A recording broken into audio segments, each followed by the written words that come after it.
Hey guys, well, it's time for this episode's interview, and today I have on SGX coach Brad Lane. Brad has been a certified trainer since 2009. He's been a SGX coach since 2019, and he's the owner of It Starts Here Fitness in Warwick, Rhode Island, where he does personal training, group training, and OCR training. Coach Brad, how are you doing today? Doing fantastic. Thanks, Mike. Awesome. Well, I'm really excited to have you on here, and definitely want to learn a little bit more about you and just talk OCR with you, if that's cool. Absolutely. So let's start with kind of your background. How did you get involved with racing OCR, becoming an SGX coach, and training others to do that?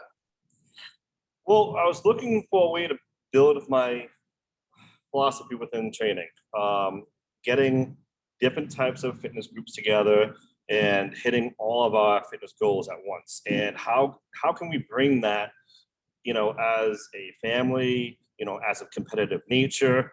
And one thing that stuck to me was at that time I was looking at Tough Mudders and I was looking at Spartans.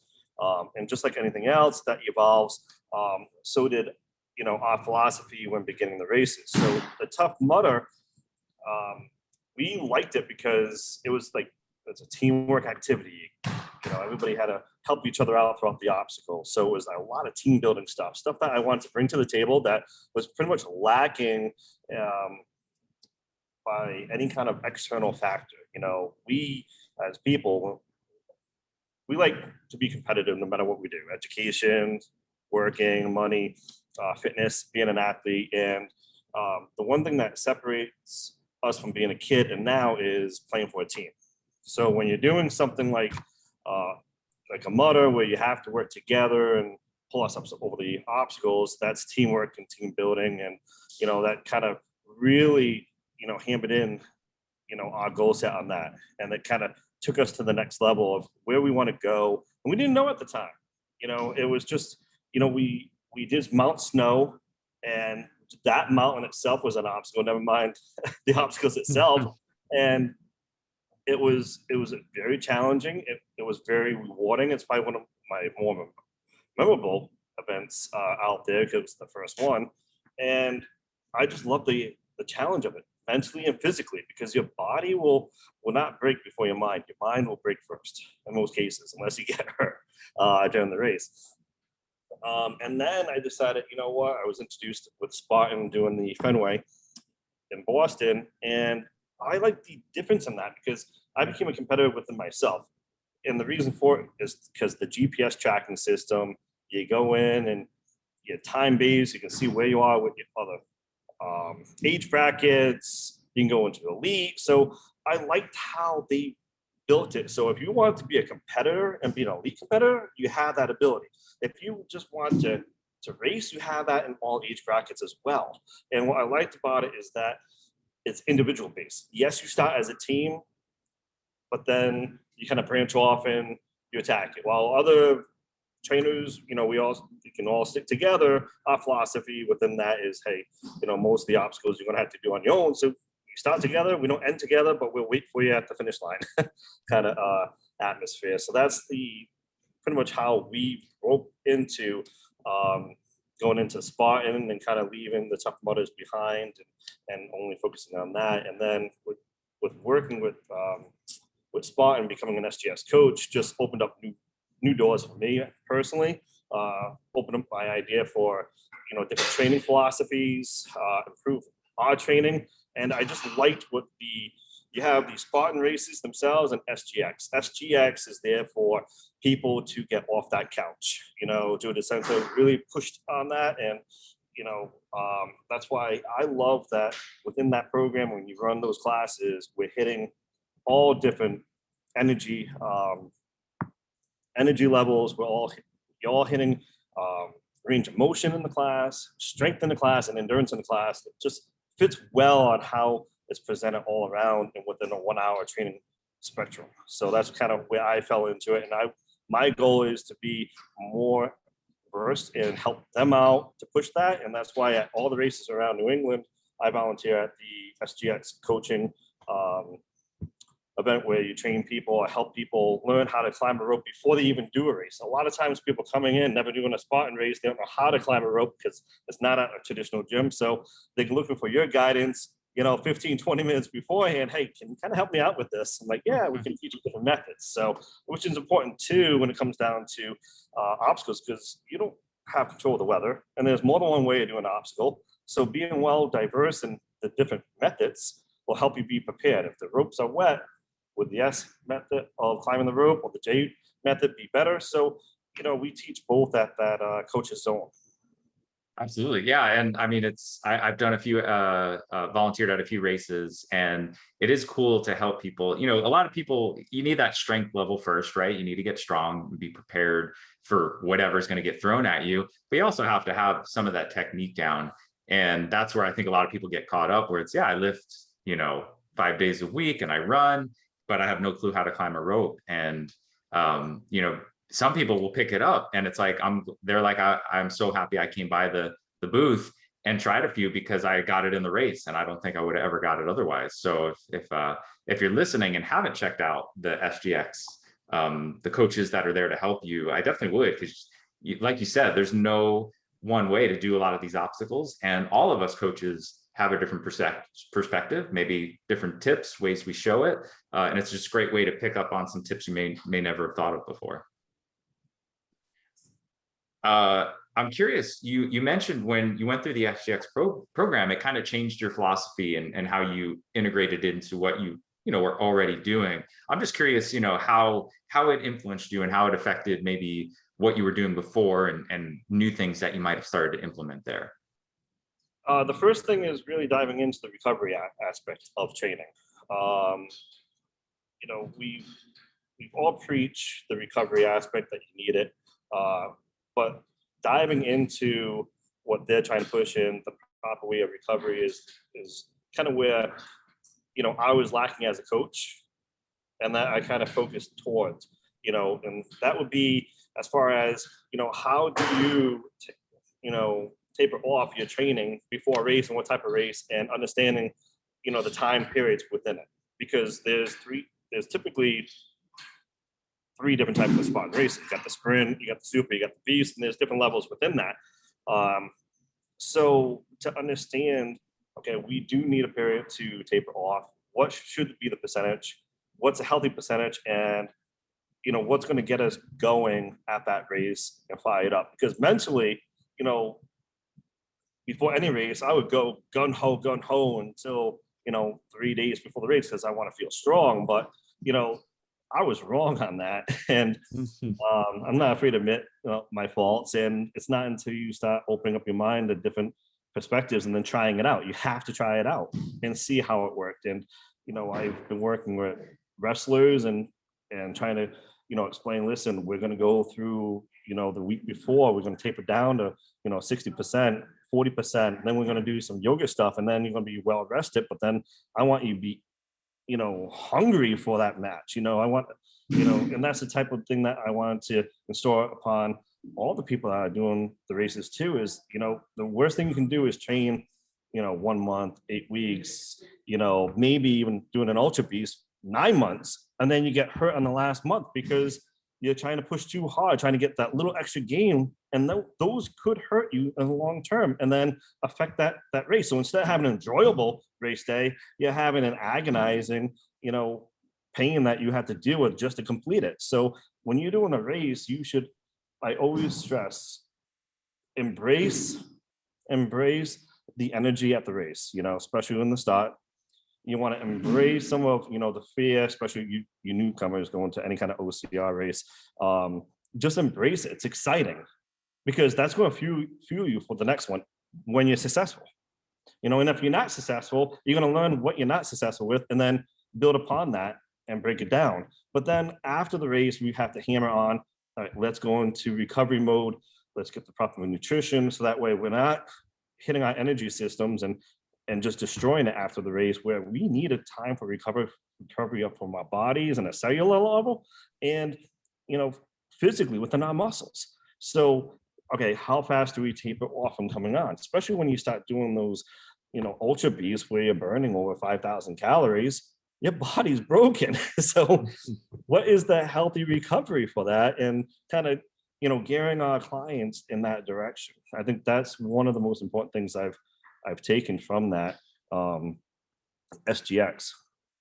I like the how you said like you want to be hungry for the race, right? Because how many people they do beat themselves up, right, till the day of the race, and they're so afraid that they're going to lose something if they don't work out as hard as possible.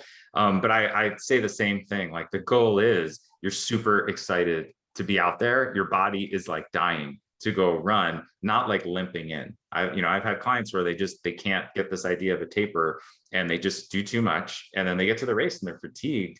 And it's, if we remember, training is breaking your body down, right? So I don't want to like the point is to recover from that in order to peak performance. But so many people have a hard time with that. So I don't know if you have any recommendations, because I know one of my clients called it the taper tantrum, right? Where we start cutting down on those workouts and they got upset about that. I don't know if you have any strategies or just what you tell clients that are like, I'm too afraid of losing if we cut back. Any recommendations there? Well, depending on the event itself. Okay, so if this is something we're doing long term. Okay, let's just say the Ultra Beast, because that's a good example. And for those that may not know what the Ultra Beast is, you're dealing with 60 different obstacles. You're running the course twice. It's probably anywhere. The one I've done too, you're looking at 36 miles on a mountain. So for those that are gearing towards something like that, you can play with that ahead of time, where you encourage a client to sign up for a smaller race, maybe like a 5K. And say, listen, if they're really adamant about it, you can say, listen, I will pay for this race if you do it my way. Okay, this is how I want you to do it. I said, we are going to follow this philosophy. We're going to drop down 2 weeks before the race. You're going to go around 60 to 80% energy expenditure. Okay, the last week we'll go 30 to 50% energy expenditure, but the exercises themselves on that last the week before is I do all body weight activity, just so that you do have that pump in the body, but you're not going to risk yourself doing cleans and jerks and Olympic lifts and doing some crazy stuff. We're going to keep it simple, keep it to the basics, but keep it challenging so that they activate those muscles. And then, okay, what we're going to do is yoga. And then this is what I want for nutrition. We're going to hit the nutrition, and I want you to follow the nutrition, because if you break from that, day or two before the race day, that's going to affect the factor. Have them experience it, okay? Then have them come back. How did you feel? That worked. So then they're actively involved in doing it. They understand it, and they're going to push through it. And a good example was I run a lot of my big events, like the ultras. I do the monk is Greek or Creek. I always get those two confused in the wintertime, the winter race up in New York. I race with someone that's 15 years younger than me.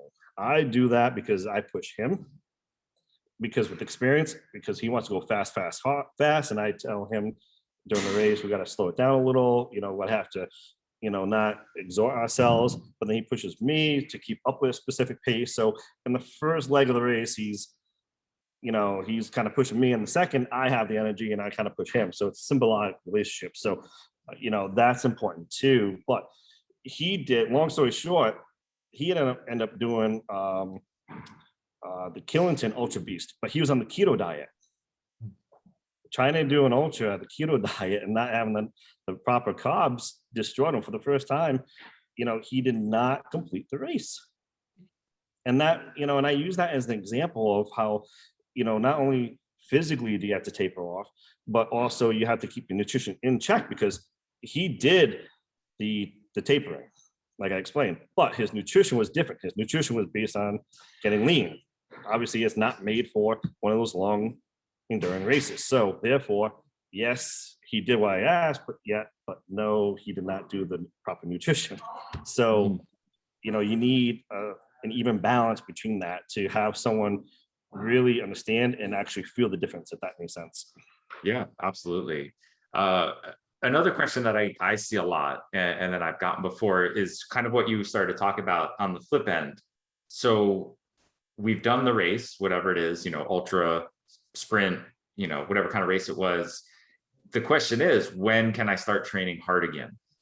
So I don't know, again, what's your process of bringing somebody back now? We talked about recovery. Where do we get started after the race is over? I would at least take, depending on the race itself, on the smaller ones, you could take a couple of days off, and the longer ones, I would take like the ultras, I would take a week off. It's not going to kill you to take a week off, let the body fully recover, and then you start jumping back into the basics. I'm a strong believer in relative body strength first. If you can't do a push-up, you can't do anything. Okay. Then you have the absolute strengths where, you're lifting for power, you're lifting with the weights. Okay. So I would begin with the process of, getting the body moving again with some mobility stuff, begin with the relative body weight training stuff, for the first week, and then then you can start going right back into it at different percentages. And that would determine on a lot of different factors too. Did you get injured? Did you strain anything? So, there's other external factors, but I think that's a good baseline to start at. Yeah, that makes sense. And I usually like, talking to people, because you're right, it depends. Some people recover faster, some slower. You're going to have to use a lot of that individual need there. And I think one thing, how sore people are after a race. Like, think how you're walking down those stairs, after an ultra beast or something like that. Like, just think, what's a squat going to look like? What's a lunge going to look like? If it's not going to look like your normal squat or lunge, why are we doing it? Right? We're just setting yourself up for poor movements, another injury, whatever it might be. So it's, if you're still pretty sore and you're not moving like you did before the race, I think we have a little bit more work to do recovery wise. Mike, I want to touch base on that too, is where if we're coming back from that race and we still saw, like you mentioned, lunges and squats, I'm huge into my studio with the TRX, the suspension training system. Not only for the beginner, but also for the advanced people too, and also recovery. If you're still sore, and we know, to increase recovery, we need proper nutrition, we need proper water intake. We also need to get more blood flow into the muscle groups for recovery. Okay, so those are key factors. But if you're sore and you can't quite put a lot of weight bearing on it, then use something like a TRX, or use it maybe like a bar, and take have that load, or the TRX, take some of the pressure away from the muscle, so that way you can properly go down into whatever movement that you're trying to accomplish and do it. Or same thing with push-ups too. Maybe your weakness that you weren't aware of it was, push-ups or rows or something. You can use band assisted stuff too to start to taper back into full recovery mode. Absolutely. Almost like, reversing that taper, right? Yeah. Just you kind of broke it down, and then we're going to build it back up. And it's okay to do less than body weight, right? Assisted stuff, and eventually get into body weight, and then get back to your training when it's appropriate again.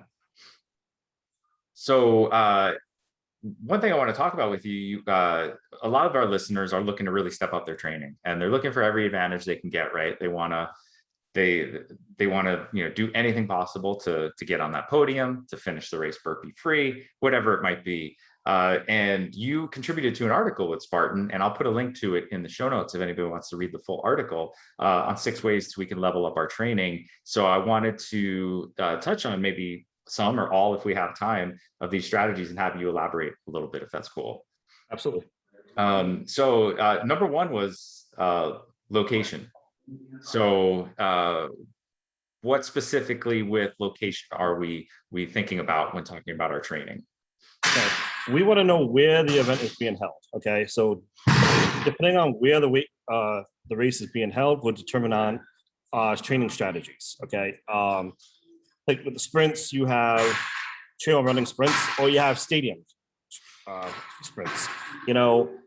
Two different training methods. When you're dealing with any kind of trail running, you have ankle mobility, you have just muscle groups. You need to work on balance, you need to work on stability, you need to work on more factors on those aspects to stay healthy on that aspect. Now, if you're looking at running at a stadium, you're doing a lot of stairs. So you want to incorporate more stair climbing, or do more hills and activate more of an active lunge. You know, a lot of people don't have specific tools to use, meaning if you go into a regular gym, they don't have a Jacob's ladder, or not Jacob's ladder, a stair climber, then how do you incorporate that? There's no hills, there's no trail running, there's nothing around you. How do you do it?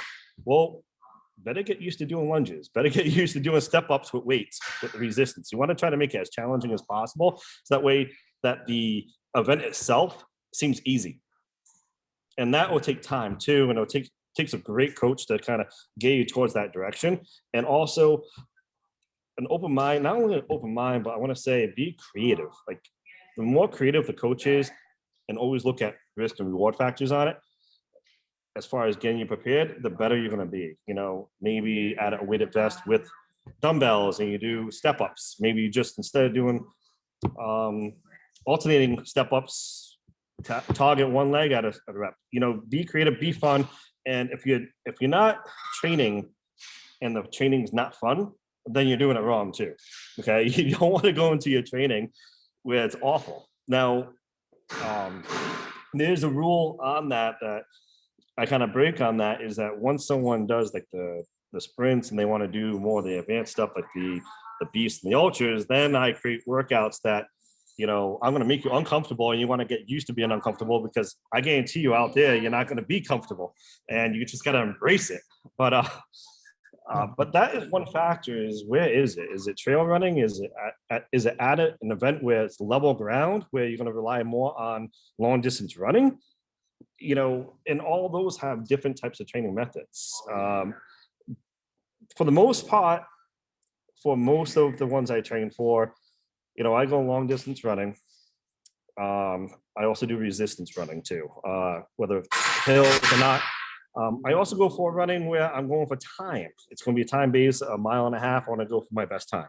So I'm adding different energy systems, so I'm well prepared for that event. The exception to the rule would that be is if I'm doing anything in the mountain. If it's mountain based, I'm doing less of a sprint, or what I'll call short distance 1 mile sprints or runs. I'll do more long distance runs, like 10 miles. I'll build myself up to it, not going for speed, but just going for long distance to train myself endurance-ly, because you're not going to be running up the mountain all the time. And I'll be training myself a lot with leg strength, both two factors. One, stair climbing, lunges, but I'm also going to be doing a lot of assisted bands.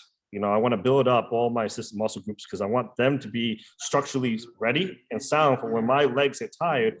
They're kind of helping me, so I'm not relying on going down a mountain and putting on the weight, an unnecessary load on my knees. And I'm focusing on the hamstrings, I'm focusing on the glutes, I'm focusing on the basic techniques of accomplishing it. So you have to look at things that we don't normally train for in that aspect, you know, ankle mobility and things like that. You know, you actually kind of touched on a couple of these. I wanted to ask you, one of the other things you talked about was train for the terrain that you're going to be dealing with. And I know one thing that comes up that you kind of mentioned is, what if I don't have the mountains and it's a mountain run? Right. So it sounds like you're talking about, well, we know what muscles and we know what needs to get stronger in order to do that. So that's going to be our focus. If we can't get to the mountains, we're going to, you know, get creative, like you said, and build on what we have. For one thing, what I want to do is I read an article before I did my first Ultra Beast. I wanted to see what methods people are using, and I read one article and it struck me. The guy did 250 lunges a week. You know, they're all at once, and it's with a load. So I thought to myself, you know what? This is a guy that failed his first Ultra Beast. I never done one before. I've done Beast before, but never to the long distance. And then I decided, you know what? Let me take a step out of his page. Okay. That helped me greatly on that. But then what I knew what I was lacking on that would be engaging any kind of stepping up motion where you have to rely on leg strength, so that they don't get tired. So then finding a box and doing step ups, step ups, step ups. If you don't have a stair climber, mimic it. I know it could be boring. So and make it fun, make it time related, make it, step related, make it weight related. You can do it intervals where you're not there for a long time, and then you can do it for a long distance. But try to engage and prepare yourself as much as possible. As far as the ankle support, I use Boza ball. I use a rock port. If those that people that may not know what a rock port is, it's a flat surface, and on it is look like little half balls on it. Shoes are off. You start doing squats with them, start doing lunges with them. It starts basically your foot's on an uneven surface because of the balls that's on it, and you start building up the ankle stability within it. So that is a key factor. And last but not least, plan out a vacation and go visit a mountain and do it. Because you never know what you're going to get yourself into until you do it. And it's better be a little bit prepared and say, listen, a couple months before the event, I'm going to go to maybe a mountain or a terrain, or find a terrain that is similar to it. Let me touch base on that. I kind of went off the deep end on that. So find a mountain, find it and do it. Pack your bag, pack your hydration with the nutrition stuff that you normally would prepare for it. So that way, the weight that's actually going to be on your back. Get the shoes that you're going to use, because you don't want to have the blisters. Anything that you would actually incorporate into that race, do it there. The more you practice with that, the more prepared you're going to be. That's the first thing. Okay. And then in the meantime, if you don't have it, I guarantee you most cases, there's some kind of hills. We have where I live in Warwick, Rhode Island, not too far, we have what's called the dunes. It's just sand hills nonstop. So we just take our people there, and we just go up and down the hills, up and down. We do sprints, we jog around the terrain. It gets us go to target the resistance part of some kind of mountain, or maybe we might do some lunges up and down the mountain, up and down the terrain too, to stimulate what we would experience there. And don't forget, depending on the terrain as well, if it's more of sand, okay, then you want to train a little differently. If you're going to be going more on the rocks, and there's more rocks, then you got to train a little differently too. What I mean by that is, don't forget to incorporate your calves. Don't forget to incorporate your squats and different types of squats to target those muscle groups. It's so important. And what's also important too is try not to cramp up. We use a lot of we'll just stop at like McDonald's for water, but we'll grab like the salt packs and start cramping up, throw some salt, grab some water, the cramps start going away. That right there saved my butt so many times at one of the ultras, that you want to try different methods. Maybe you like mustard to help with the cramping, but you don't know what works best for your body until you bring it. So that's what I mean. Just bring a bunch of stuff, try it out as you go, be more prepared mentally and physically as you can. Yeah, absolutely. You brought up a couple great things there. And I think the important thing with the terrain, a lot of times we are thinking, incline, but what about what your feet have to do? Is it rocky? Is it sandy? And like you said, incorporating some things to challenge your feet and your ankles to work a little bit harder too, I think is great advice there. I'm curious. So with incline training, do you recommend anything like the descent, like climbing down, running down? Are you doing anything in particular there? I'm teaching my clients how to run down and run up hills. That's the first thing you have to do. Okay, the first thing is, how do you safely go up and down the hills and not put pressure on the joints? Until you can do that first, you cannot go into the strength training, the endurance training within that. So that's number one. A lot of it is when you're going down the hill, you want to make sure that the weight is on the hamstrings and the glutes. You don't want to be front loaded. You don't want to put that pressure on the patella. Your knees will give out. You have sore knees. You won't complete it. You're going to be tired. You're going to be fatigued. In same cues, whatever cues you have, to stay focused is huge on that. You're going to find that, when the tiredness fatigue steps in, you're going to break form, but you're going to know when you're going to break form, because you're going to feel the pressure where it shouldn't be. It's up to you to mentally get yourself, back into it. So, to help with that type of mental cues, one method would be, I took this out of the Spartan page book when they used to do it a long time ago when they wrote codes and you had to memorize your code. And then at random, somebody's going to ask you it. So I took the cue at the race and applied it to the training. Okay. Halfway through the workout, give me the code I gave you, just so that you stay mentally focused, so that, the mental focus is just as important as the physical focus. Because if you stray just a little bit, that's when you're going to hit the rock and you're going to twist. That's when everything's going to fall on that end. But once that foundation technique's down, just like any kind of other training, and then it becomes, okay, do I want to train today for distance, or do I want to train today for speed? Do I want to train for added weight load? So then you have to decide how you want to train. If that makes sense. So yeah, no, perfect. Example would be, are you using a weighted vest? Are you using dumbbells as a sandbag? Are you going based on time? Are you going based on distance? And you don't want to keep doing the same thing week in, week out, because once again, it's going to get boring, but you do want to monitor your progress, within it. I think that's great advice too, right? We can get stuck doing the same thing, right? I have my loop that I go on and I just see how fast I can run it, which is fine. But like you said, it's training one thing and one thing only. We need a little variety in there. So whether it is, hey, I'm going to take the time, I got to go drive out a little while to get to a mountain to change up my scenery and change up my terrain, or it's, I need to go longer, right? I'm been doing the same 5-mile loop for a year. It's time to step it up and do something different. And I think what you said too is the one thing, not to cut you off, is that we get so based on numbers sometimes that we get lost. What I mean by that is, we could do, like you mentioned, the same loop, same everything, same time. There's so many different factors that, we know that's there, like the environment, we know that, sleep, nutrition is all part of it. So, not being discouraged because you did not do as well the last time is one fundamental thing that we forget to stay focused with. You're out there now, you know what? You're better than what you did yesterday. You're keeping it consistent. Not to get hung up. Man, I lost 2 minutes on the time. I know I'm better than that. Well, you can be upset about it, but then also monitor what the conditions were that could have potentially contributed. So you're not beating yourself up mentally that you are getting weaker. Absolutely. Yeah. And just because you're slower doesn't necessarily mean it's bad, right? It could have been pouring that day, right? Or whatever. So there's all sorts of things to consider there.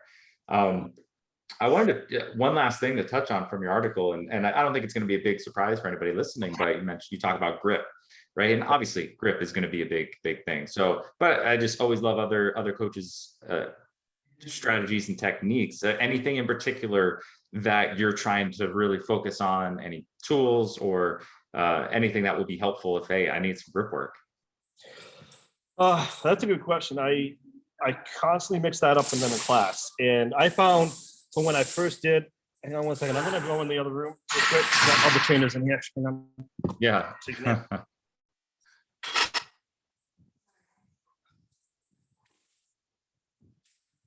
We got a quick video tour of the facility. Yeah, just a little bit. We have based on, if I should actually show you around, but I had clients in there, other people clients in there, and I don't like to, get them involved in any kind of video without their permission first. That's no worries. Within the studio. In fact, they weren't even supposed to be here at the time, and something must have happened. Well, I can show you this room. This is a little smaller room. It's a sub-level. So what we do is at my studio, I own 2,600 square feet. In that room that we're just passing, it's based on sports athleticism. There's a strength component. There's also 30 different obstacles in there. Believe it or not, there is.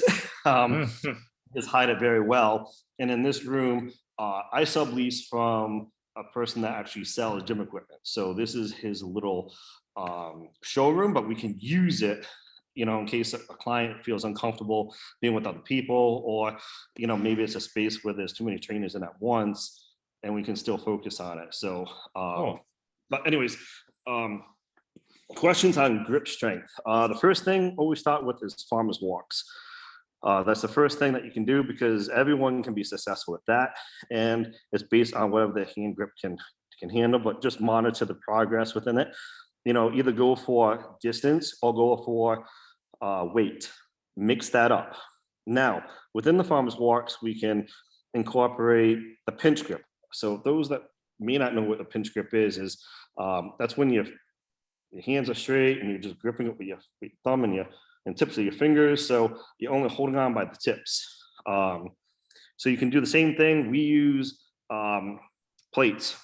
That's the simplest thing. If you don't want to go out and buy tools, you can just use simple plates that's already provided at the studio or at the gym, wherever you may be. If you're, they do make like $45, $60 different devices that you can simulate that, but why spend extra money when you don't have to? The challenging one will be the wide grip strength. We have extended thick bars at my studio that's very elongated. They're sanded so that when we move, the sand moves with it. So not only do we have to work on our hip grip strength, but we have to work on the balance within that.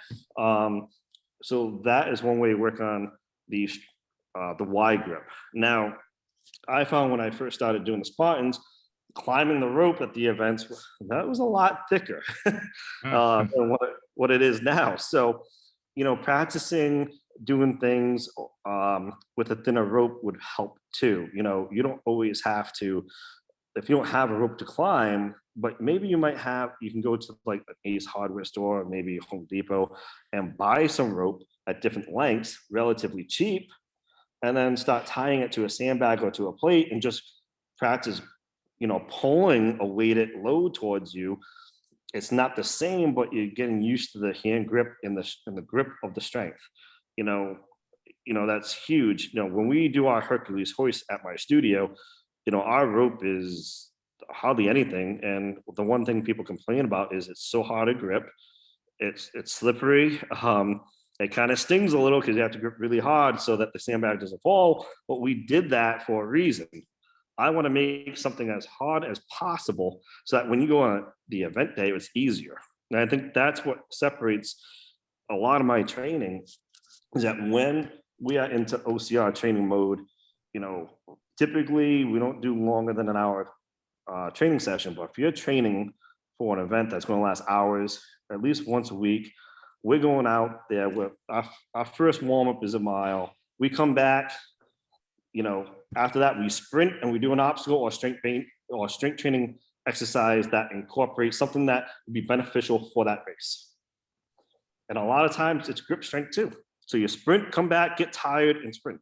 A basketball player doesn't get better by just shooting free throws. They're sprinting and then they're doing it. So same thing applies. Once you start getting the hand grip strength, get exhausted, then challenge your hand grip strength. Mental fortitude, you have to start challenging that.